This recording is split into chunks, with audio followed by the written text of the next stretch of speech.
Welcome to McPlum, simple solutions served daily. In this video, I will show how to make mini apple pie dough. First, let's gather our essential ingredients.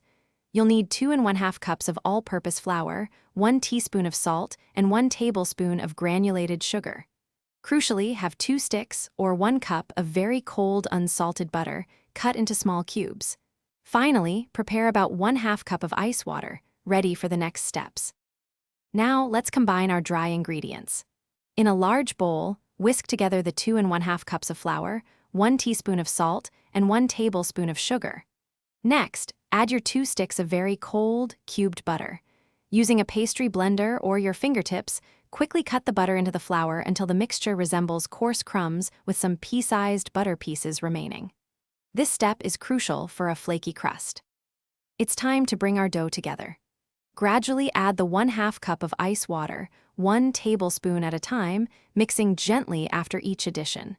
You want the dough to just barely come together, so stop adding water as soon as it forms a shaggy mass. Be careful not to overwork it, as this can make your crust tough. Gently gather the dough into a cohesive ball. Almost ready for your mini pies.